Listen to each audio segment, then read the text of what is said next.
Hello students, BSc part first के subject zoology के paper second cell biology and genetics के अंतर्गत आज हम सेल की स्ट्रक्चर एंड फंक्शन के बारे में इस वीडियो के द्वारा अध्ययन करेंगे। कोशिका और किसे कहते हैं, कोशिका सिद्धांत क्या है, कोशिका कितने प्रकार की है, इसके बारे में एक प्रारंभिक अध्ययन कोशिका के बारे में आज हम जानेंगे। That is the cell and introduction. जैसा कि इसमें लिखा हुआ है, the cell the fundamental unit of life. सबसे पहले हम जान लें कोशिका क्या है और इसकी परिभाषा क्या है। पूर्व की क्लास में आप जान के आए होंगे कि कोशिका की खोज रॉबर्ट हुक ने की थी 1665 में, और संक्षेप में हम कह सकते हैं कि कोशिका किसी जीव की वह सूक्ष्म इकाई है जिसमें उस जीव विशिष्ट के सभी लक्षण पाए जाते हैं। कोशिका का अध्ययन जिस ब्रांच में किया जाता है उसे कोशिका जीव विज्ञान या कोशिका विज्ञान, साइटोलॉजी या सेल बायोलॉजी कहते हैं। What is cell?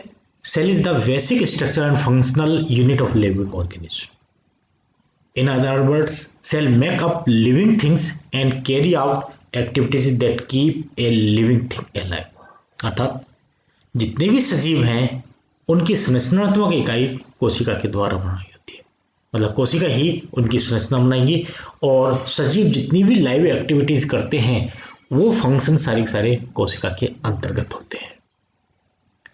इसलिए इसको स्ट्रक्चरल एंड फंक्शनल यूनिट भी बोला जाता है। कोशिका सिद्धांत, cell theory is a collection of ideas and conclusion from many different scientist over time that describe cells and how cells operate. जैसा कि पूर्व की क्लासेस में हम पढ़ के आए कि कोशिका सिद्धांत थियोडोर सान और स्लीडेन ने दिया था, जेकब स्लाइडेन और थियोडोर सान ने दिया था, लेकिन इस सेल थ्योरी को देने में बहुत से साइंटिस्टों का अपना योगदान रहा था। इसकी प्रमुख 3 बातें हैं। All non living things are made up of one और मोर सेल्स। जितनी भी जीवित थिंग्स हैं वो किसी न किसी एक या अधिक कोशिकाओं से बनी हुई होती है। All living cells arise from pre existing sales by division. एक कोशिका का निर्माण पूर्ववर्ती कोशिका के द्वारा ही होता है, अर्थात कोशिका डिवाइड होगी, एक नई कोशिका को जन्म देगी। The cell is the basic unit of structure and function in all living organism. कोशिका ही सजीव जगत की स्ट्रक्चर एंड फंक्शन यूनिट है, अर्थात संरचना इसी के द्वारा बनती है और सारे फंक्शन इसी में होते हैं। इसके साथ साथ एक तीसरी चीज और इसमें चौथी चीज और इसमें जुड़ती है कि कोशिका ही इसकी हेरिडिटी यूनिट भी है, अर्थात कोशिका के अंदर केंद्रक होता है, केंद्रक में डीएनए होता है और डीएनए आनुवंशिक पदार्थ है जो एक पीढ़ी तक दूसरी पीढ़ी तक जाता है। That is the cell theory timeline. 1665 में रॉबर्ट हुक ने सर्वप्रथम कोशिका को खोजा था और ये इन्होंने कॉक सेल में डेड कोशिकाओं को स्टार्टिंग में देखा था। तो कोशिका की खोज का नाम श्रेय जो है 1665 में रॉबर्ट हुक को जाता है। 1674 में एंटनी वान ल्यूवेनहुक ने ऑब्जर्व लिविंग सेल्स को, सर्वप्रथम लिविंग सेल्स को इन्होंने ऑब्जर्व किया था प्लांट्स में और एनिमल सेल्स में। 1883 में रॉबर्ट ब्राउन ने डिस्कवर्ड न्यूक्लियस को डिस्कवर किया था। 1835 में फेलिक्स डुजार्डिन ने देखा कि कोशिका के अंदर कुछ फ्लूइड होता है। 1838 में मैथियस स्लेडेन जो एक बॉटनिस्ट है उन्होंने बताया कि जितने भी प्लांट्स हैं वो कोशिकाओं से बने हुए होते हैं। 1839 में पुरकिंजे ने इस फ्लूइड को प्रोटोप्लाज्म नाम दिया गया जो कोशिका के अंदर है सेल। 1839 में थियोडोर सान ने propose all animal are made up of cells. कोशिका के द्वारा ही बने हुए होते हैं। कार्ल हेनरिच ब्राउन ने कि सेल ही इसकी बेसिक यूनिट होती है। इसके बाद इंपॉर्टेंट नाम आता है 1855 में Rudolf Virchow propose all cells arise from pre existing, प्रत्येक कोशिका पूर्ववर्ती कोशिका से ही बनती है। ओमनिस सेलुला ई सेलुला, ये वाक्य रुडोल्फ वेल्चो ने ही दिया था। यहां अब हम देख लेते हैं कि यदि एक कोशिका से बने हुए ऑर्गेनिज्म है तो वो यूनिसेलुलर ऑर्गेनिज्म कहलाएंगे, और दो से अधिक कोशिकाओं से बने हुए ऑर्गेनिज्म मल्टीसेलुलर ऑर्गेनिज्म कहलाएंगे। An organism that is made up of only one cell is called as unicellular organism, that is जैसे for example Euglena, Paramecium, yeast, ये यूनिसेलुलर ऑर्गेनिज्म है। Multicellular organism an organism that is made up of more than one cell, दो या दो से अधिक कोशिकाओं से बनी हुई है, वो मल्टीसेलुलर ऑर्गेनिज्म है। सारे प्लांट्स, एनिमल्स और फंगस इसी में आते हैं।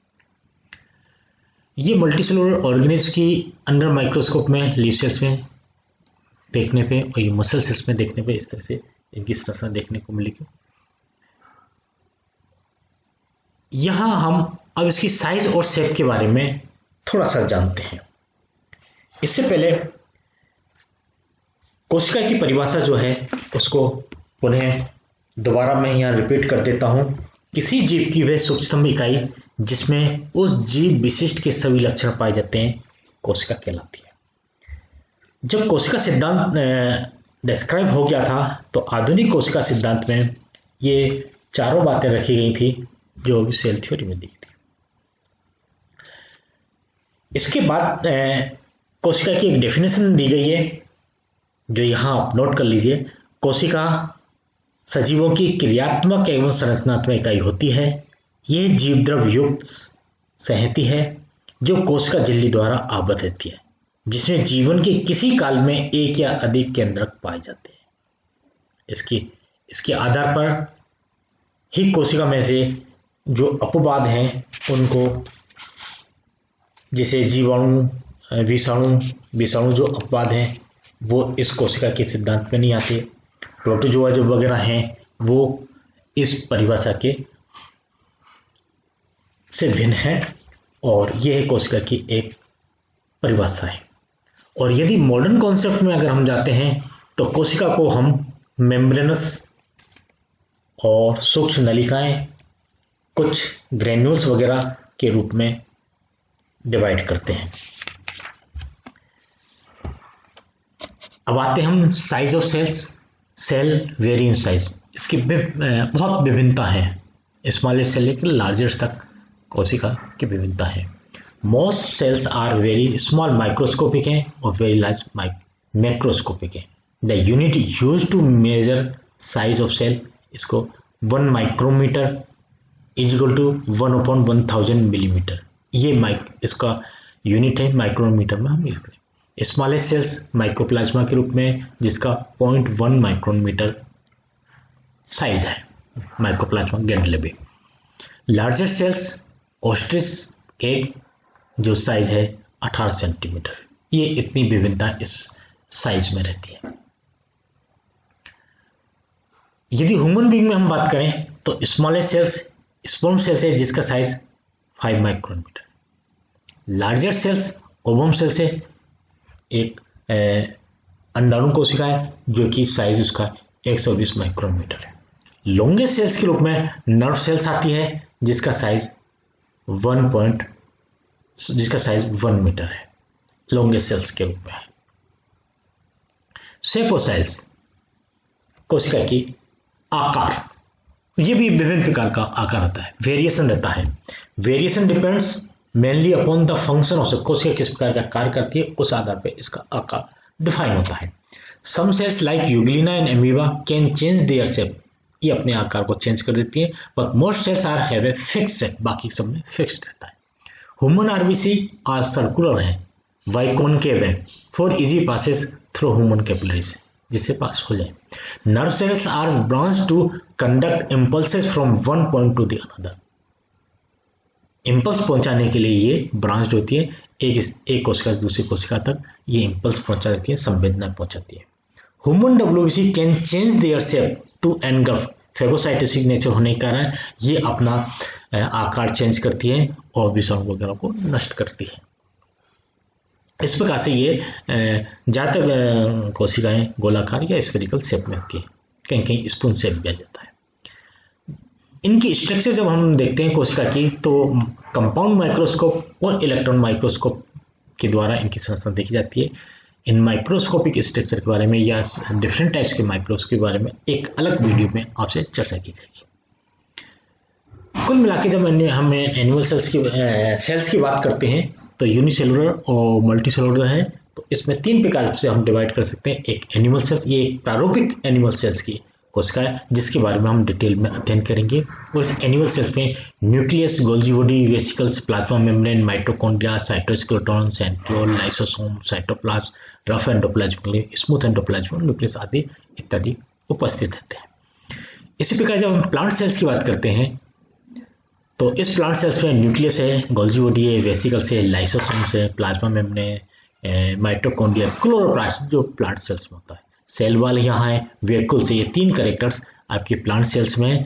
और smooth endoplasm, rough endoplasm, nucleus आदि ये प्लांट सेल्स में। थोड़ा शेप में अंतर होता है, थोड़ा वेक्यूल्स वगैरह में प्लांट और एनिमल सेल्स में डिफरेंस है, जिसको एक अलग चार्ट के द्वारा आपको बताएंगे। तीसरी कैटेगरी हम कह सकते हैं bacterial cells.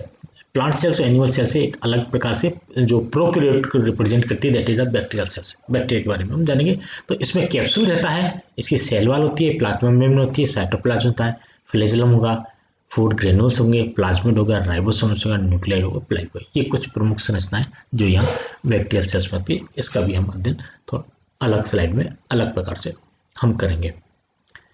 Structure of sales, जितने प्रकार के भी ऑर्गेनल्स वगैरह हैं, इनके बारे में हम ऑर्गेनल्स के बारे में पूरे एक सेपरेट वीडियो में हम डिटेल में पढ़ेंगे। यहाँ हम इसको थोड़ा सा और रिवाइज कर लेते हैं कि जितनी भी बेसिक सेल्स हैं,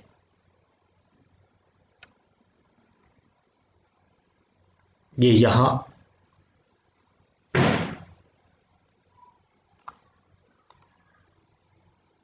बेसिक स्ट्रक्चर ऑफ सेल्स, और इसके अंतर्गत ये एक सामान्य संरचना है।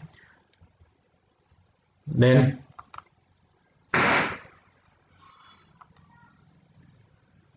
विर्चो सेल स्पेशलाइजेशन, ये विर्चो के बारे में हम अभी जान चुके थे। फर्स्ट व्यू जो है 1665 रॉबर्ट हुक ने माइक्रोस्कोप में सबसे पहले कोर कोशिका में इसको डिफाइन किया था। और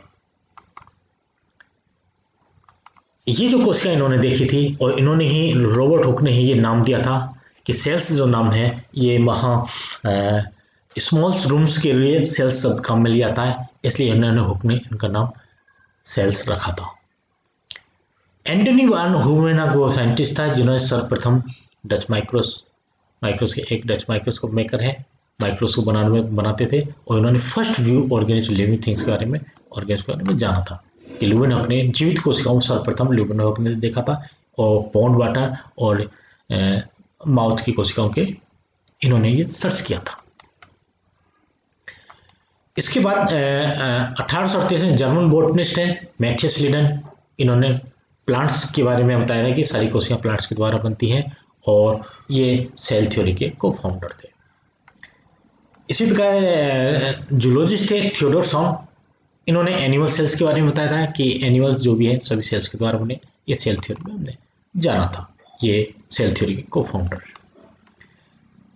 तीसरा नाम आ गया रुडोल्फ विर्चो ने कि सेल डिवाइडिंग होती है और पूर्ववर्ती कोशिकाओं से बनती है। Omnis cellula e cellula, all cells come from other pre existing cells. Cell theory, all living things are made of cells. Cells are the basic structure and functional unit. Cells are the reproduction of existing cells, or cells is the hereditary unit. ये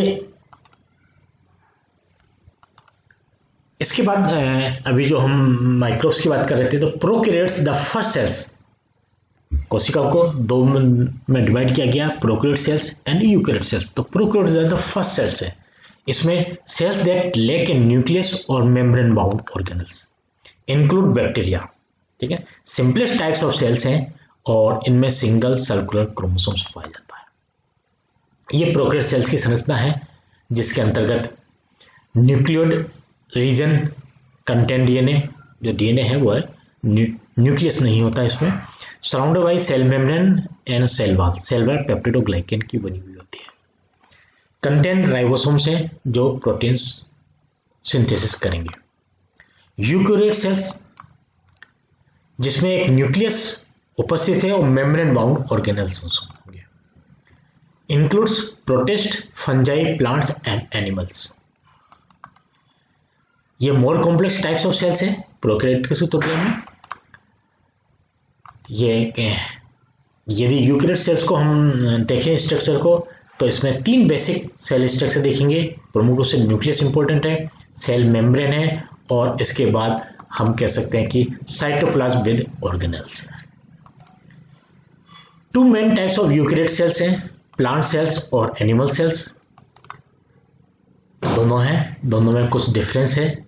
और अब ये organelles के बारे में हम अलग video में पढ़ेंगे। आज का इतना ही।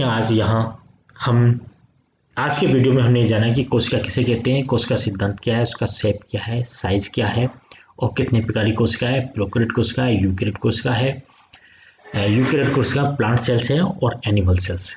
इन सब के बारे में आगे अध्ययन अगले वीडियो में देखेंगे। Okay, thank you.